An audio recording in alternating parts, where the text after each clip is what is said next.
Moving forward to mainstreaming of PMS and AIF investments, Mr. Shahzad Madon. Mr. Shahzad Madon has more than 25 years of industry experience across many fields. He is currently heading PMS and alternate assets of Reliance Nippon Life Asset Management. We are honored and privileged to hear his address. We welcome Mr. Shahzad Madon on stage, please.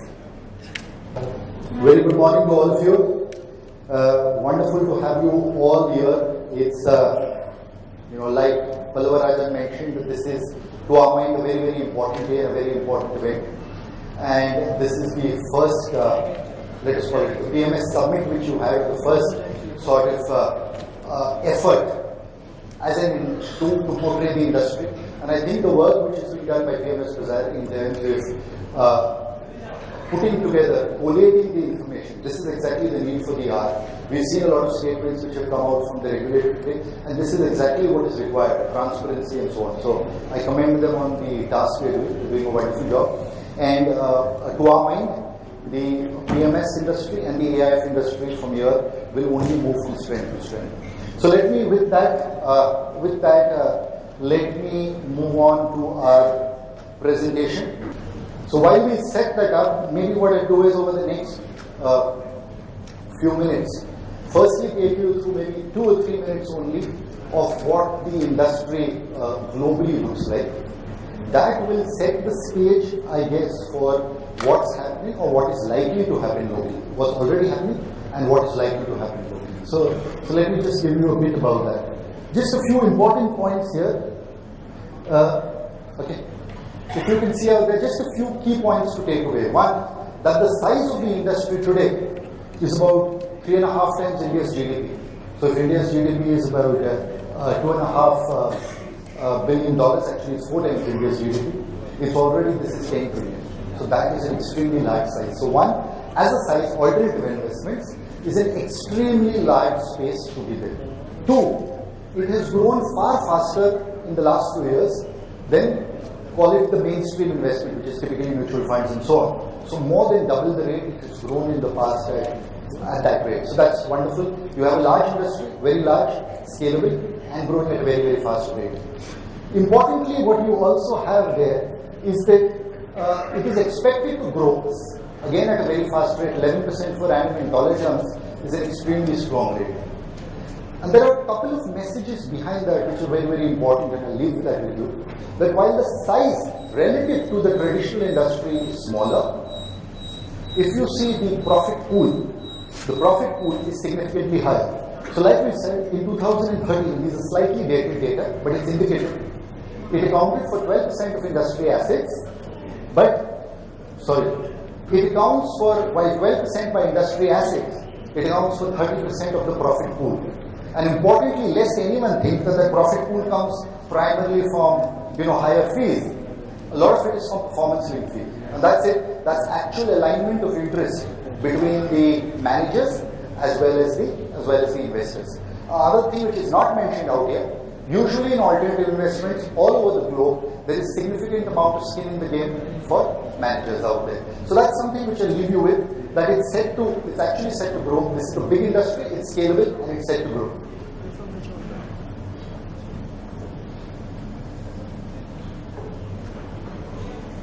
Okay.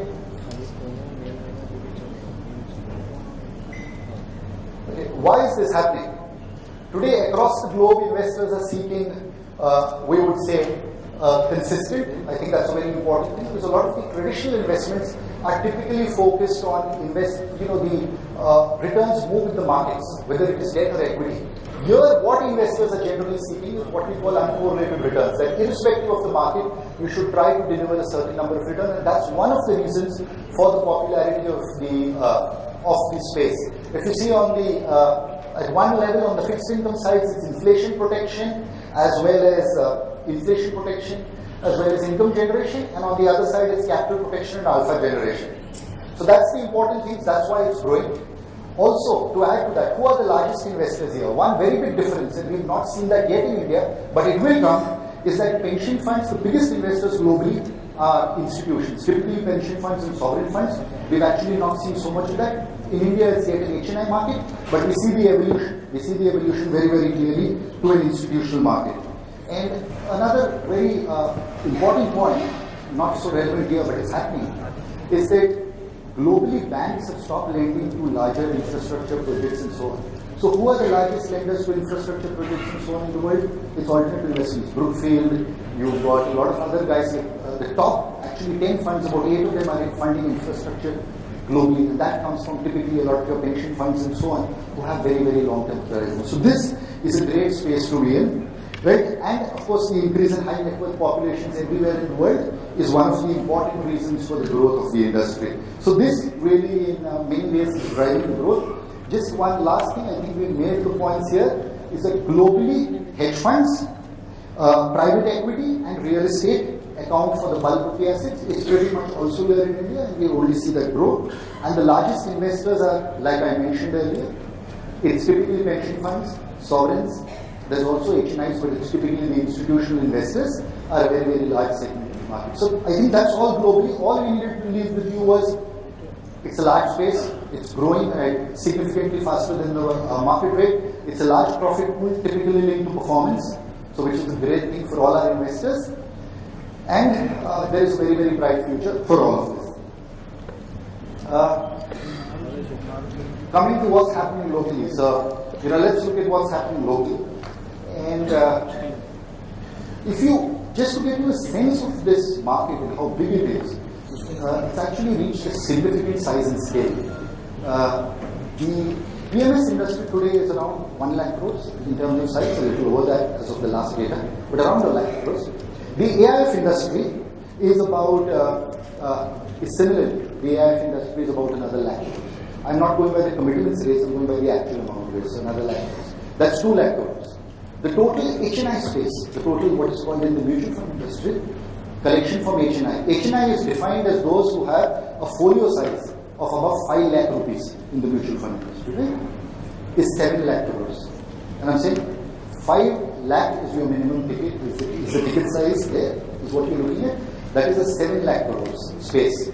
Mutual fund and PMS, sorry, the PMS and AIF is already 2 lakh crores. So you're already talking of something which is 30%, and you're talking compared to, this is all 25 lakhs and 1 crore and above, versus a mutual fund at 5 lakhs. So the important point which I want to leave with you is that in any case, already, this is a very compelling space, and nobody, whether it's an investor, whether it is one of our distribution partners or an asset manager, can ignore the space. That is the key, is very, very key, and you need to bear that in mind. Okay.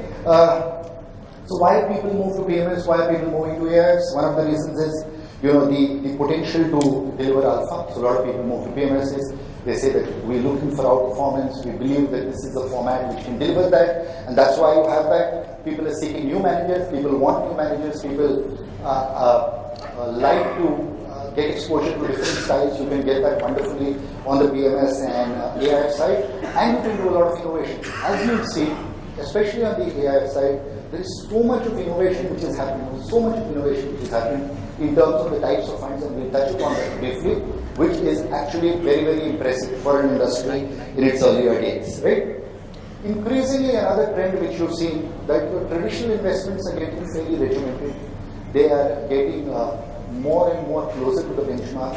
So anybody seeking potential alpha or potential differentiation to a great extent also looks towards the AIF and the PMS space. And a lot of wealth managers, and we have, I'm sure, some of them there, are seeking out mutual funds, are seeking out AIFs and PMSs, especially to differentiate themselves and to meet the investors' objectives. So that's one of the reasons why you've had this really wonderful growth in the industry in the last some time. Okay, we think it's a win-win for all, primarily for investors, because even when you look at primarily 2008, 2009, all you could do really was buy either long-only mutual funds or debt, or conventional debt. Since then, you've had a lot more exposure, and it's really increasing. Today, if you look at the range of options, it is really impressive. It is really impressive, and all of this is really a function of the last few years. So that is something which, to our mind, is an extremely impressive thing, and that's happening. Investors are seeking uncorrelated offerings, i.e., people look for hedge funds, people look for other sort of credit funds where maybe market गिर गया तो what do? We fall in as much as the market, maybe not. You can seek out products like that. You can seek out products irrespective of market, you can get fairly high yield. So there are various types of products which people are seeking. And very importantly, the skin in the game, especially in the AIF side, where people are saying that, look, the fund manager or the investment manager has a lot of his own skin in the game there. So he is far more driven to perform then I'm not commenting on what's happening on other sides, but it's at least a very comforting thing for investors that both the investor and the manager are on the same page. The wealth managers have a lovely wide bouquet of offerings and can offer their investors, good products which can meet the investors' needs. And finally forming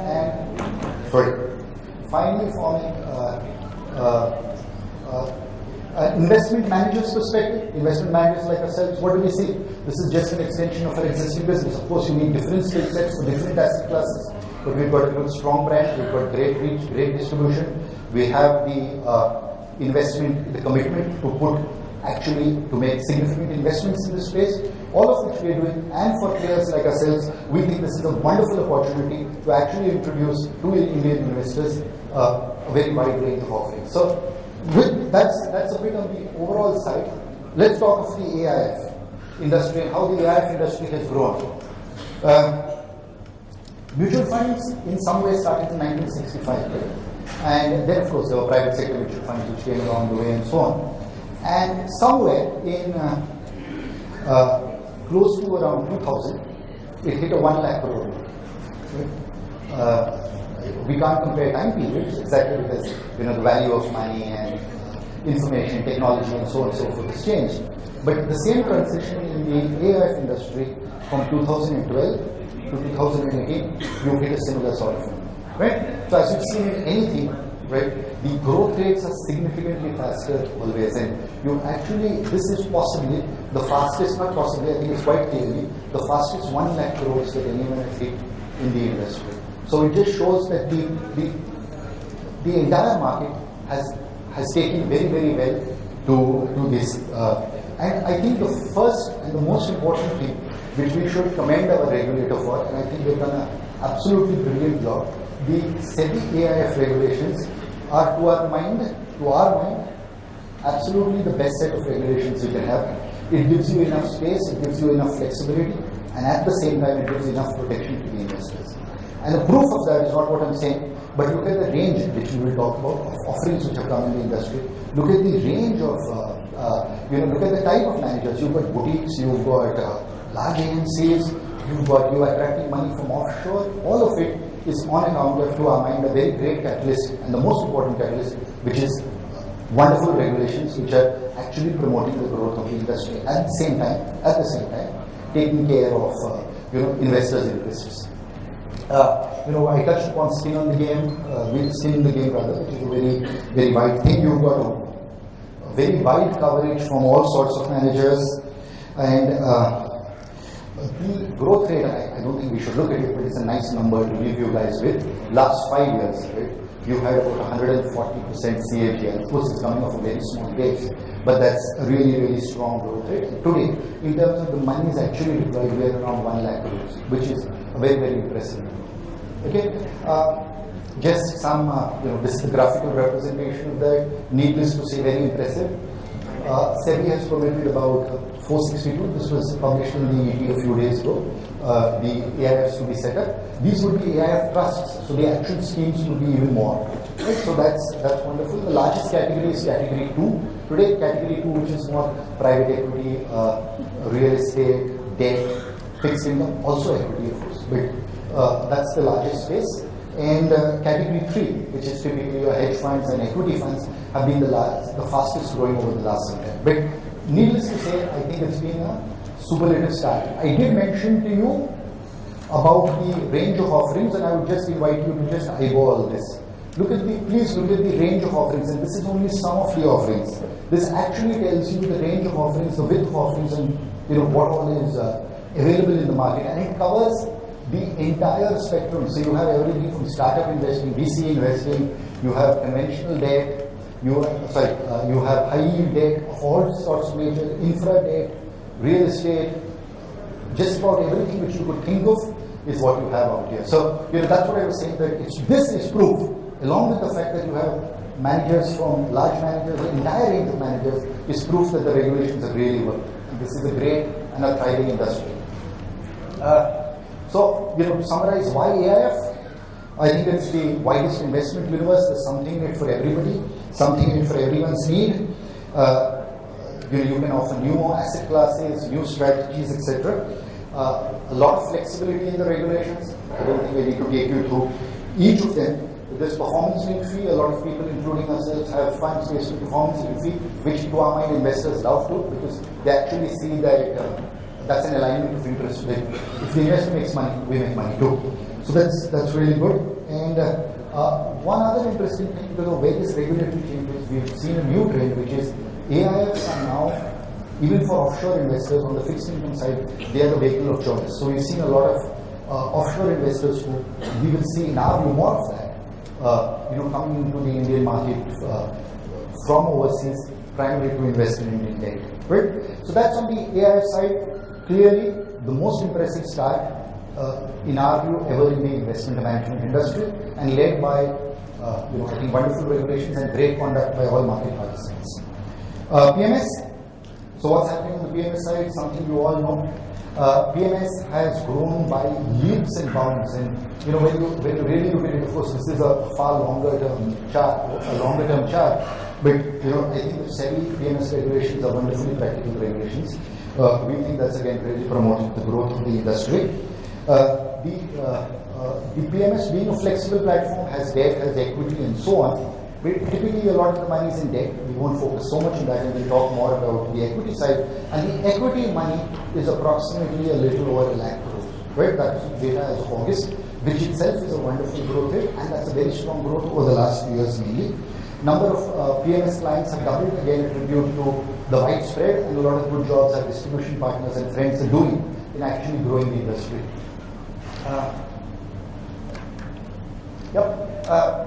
Not too much here other than to tell you that the two biggest spaces in the industry are what you call listed industry, which is around 1,10,000 crores as of August end. That's one size. And the other one is what we call conventional debt. And I must tell you that with great pride, we are the managers of a significant portion of that debt too, in addition to the conventional equity we do. That's very big space, and we only see that growing as more and more pension and money comes in. Right? Lastly, equity PMS. You look at this growth, and this growth is impressive by any standards. Equity PMS, last 5 years, 50% CAGR say 50% CAGR in terms of AUM, and well, there's no proper numbers of investment performance, but generally investment performance for most of the industry has been quite superior. For most of, at least of the larger and organized players, has been quite superior. It's great. The again important thing is in PMS, you've got large players like ourselves, you've got boutiques, and we think a wider spectrum always attracts and makes for a very, very much more vibrant industry. So I hope we've left you with two things about the growth of the the PMS industry and so on. There's just one thing before I go and talk to you a little bit about our offerings, which I want to make. Sorry, may I request you to go to the last slide, the very last slide. So before we go to a little bit about us, beyond that, please. Yep. This one. So, you've had a great start, you've had a wonderful start, so what? To our mind, what is most important is when you had a wonderful start. See, growth comes with its own challenges, it comes with its own demands, it comes with its own pulls and pressures, right? We've seen in the past that the PMS industry has often stumbled, whether it was 2008 or even in the earlier during times of, let us say, difficult market conditions, more so the PMS side is referring to. I think what's very important is how all the participants, and the primary participants, there are three participants in this, which is investment managers, our distribution partners, our wealth managers, especially the two of us, conduct ourselves in the appropriate manner. And the conduct ourselves in the appropriate manner involves the following. Involves one, I think, right selling. It's very easy to sell, there is something which is what sells easily versus what is good for the customer. So that is one thing which is very, very important. right? 2 is that, actually doing justice and delivering on what we promised. 3, I think it is clear communication to our investors and setting expectations. For example, something which we do, and we make it a point, we have call-in for all our AIF investors. So there is compulsory call-in, where it is simplified. So while the investor may be a 1 crore ticket investor, we still go out, call every investor and say, you know what you're getting into. Use very simple things, very, very simple things, spell it out to them. We may lose some business, but in our view, that's clearly the right way to go, right? Because you want to be doing the right selling, that's the only good thing for the growth of the industry. So when we say why, people tell me that, if we get this tax benefit, we will get this, and if the regulator does this, X will happen to the industry and Y will happen to the industry. While all of that may be true, what I think is most important is that for all people in the room, primarily in terms of our distribution partners and managers, we have to conduct ourselves appropriately. We have to do what is the right thing, deliver on your superior or your risk-adjusted returns. No guarantees, but you at least seek for that. Right? Strategies, like I said, we have to do what is, what we believe will deliver returns to the investor over a period of time, not what is sexy and what sells now. Right? So that's something which is very important. A lot of us have to invest in our business, which is building capabilities and expertise, and that's something which is very important for us. And I think we need to also not compete with the traditional investment opportunities, but come out with new strategies, new opportunities, new asset classes, and that will really lead to the growth of the industry. So I think I pretty much said what I needed to on the industry. Just spend a little bit of time on what we at Reliance do. Just a few minutes, and then I'll be happy to maybe take a few questions. Just last thing is, we see a lot more growth going forward from institutional investors and a little bit from offshore investors too. Sorry, just let me find my way back to those slides of Reliance. Yep. Okay, so while I try to go to that page, let me just talk to you a bit about, that's it. So we'll give you a bit about what we do at Reliance. So this is, at Reliance, what do we do? At Reliance, we manage 3 asset classes.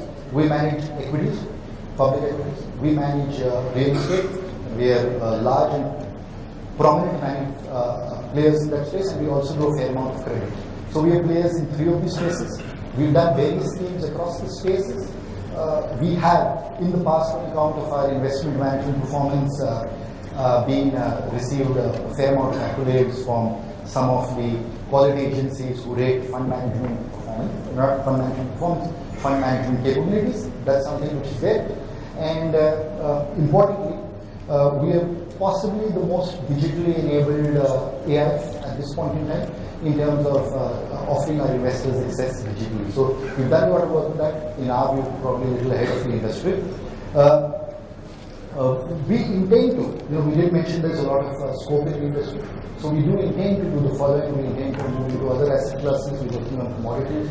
We're doing something on the long short side, as well as on the private equity side. These are areas in which we are working with, and we think there's great opportunity in all of them. So we're going to see a lot more of that.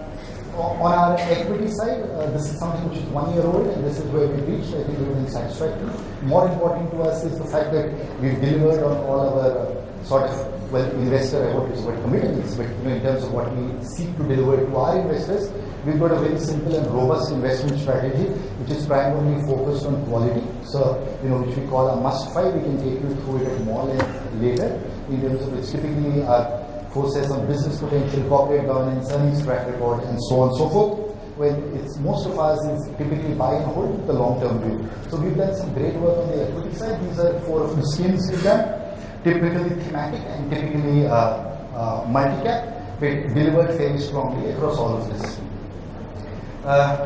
We also do our PMSs. I did mention to you that we are possibly the largest manager of PMS when you add the manager to us.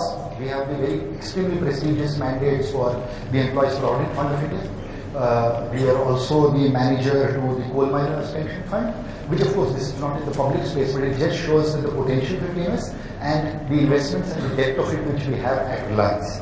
And the Employees State Insurance Corporation is something we've just won. So this is something which we're very, very proud of. We've got 3 equity strategies, all of which have a reasonably long track record and all of which have delivered fairly strongly. And they work to certain parameters, and in our mind they delivered very well. Just a little bit on our real estate track record. To our mind on the real estate side, without, we've done 56 transactions across the various platforms we worked. We've exited 37 transactions, and we've actually returned back to our investors about 2,400 crores. A lot of it, about 1,100 crores over the last 15 to 16 months, what is an extremely challenging time for the real estate industry. So we've got some serious track record on the real estate side, to our mind quite unmatched today, which is really what we're doing. I won't take you through every single bit, other than to say that we work in different formats, typically AIF formats. We've raised and deployed a fair amount of money, and most importantly, there's only one truth in the unlisted space, and that is how much you return to investors. And on that parameter, I think we clearly stand out, right? So that's something we'll leave you with. That's our track record, and that shows you one thing. I'm only highlighting this slide. It looks a little complicated and a little colorful. This on the real estate side tells you how many transactions we did every year. And last 2 years, we've actually done, well, as against doing almost one transaction a month, we've done 4 transactions in 2 years. And how many have we exited? We've exited 11 transactions, right? So it just clearly shows you that we are very focused on doing the right things for our investors, not doing, what is most attractive, right? So that's something I think which, in our view, will be the key to success of this industry. So with that, we also do something on credit, but I'll leave that for another time. We've got about 3 to 4 minutes left. I'd be happy to address any query if anyone has. We've pretty much covered what we do. I'll lastly just say, I think it's a pleasure and privilege to be addressing all of you. I think PMS Bazaar has done a wonderful job, and you guys are a super audience. We're very happy to see you all here. The industry has a bright future, but it's for us guys to go out and make it. And that's pretty much what I wanted to say. Maybe I'll address a couple of questions and we can then wind up.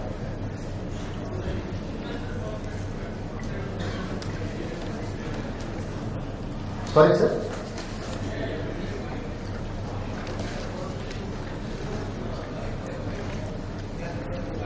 See, there are 2 aspects here, and I think a very pertinent question is raised by this gentleman. What sort of returns have come through on the AIF side? A lot of it is not in the public space. So people or investors have to, ask for that data, get that data, then analyze it themselves and do it. And in many cases, sir, it's a good point you raised, especially in the unlisted space. See, unlisted space में क्या होता है ना, valuation. This is the value of my asset. A lot of it happens in startup. But have you really exited that? You'll only know when you exit that. So that's what we said in the unlisted space, for example, our track record on the real estate side. But just to answer your question, not too much is in the public space, but and this is actually why we are here, because when you have the PMS AIF Bazaar, what these gentlemen or this team is trying to do is to collate data, organize data, to put it in a form which gives access to investors, which we think, and we are very supportive of, because only transparency and only, let us call it, sharing of information will help grow this industry. And try to address, questions like that.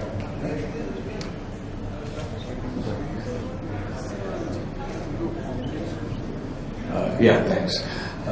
This is regarding the transparency that you just mentioned. Right.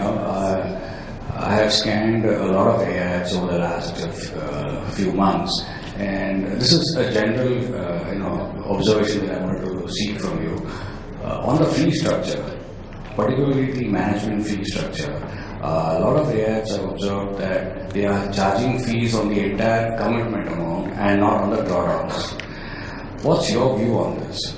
Okay, we have moved, we are currently completely on the drawn down amount.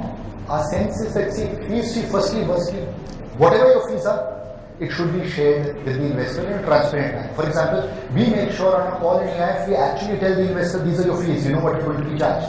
We speak it out to the investor. So that's a good thing. But in general, I think the market dynamics have forced people, or is the process of forcing those who haven't moved into fee on, on the actual drawn down amount. So, the good part is always that market is a great, is your best regulator, right? Because when everyone moves there, those people who are still at a certain structure will over a period of time need to move to that. So we see that happening, and we see a trend clearly towards the fee on drawdown. Yep. Yep. Yeah, I'm so sorry to interrupt. I request all the delegates to please wait for the questions for the networking session. We have got a session for that separately because we are running a little short of time, so we are bound with that. Okay, thank you. Thank you, sir. Thank you so much for your time, and you've been a wonderful audience. Thank you, sir.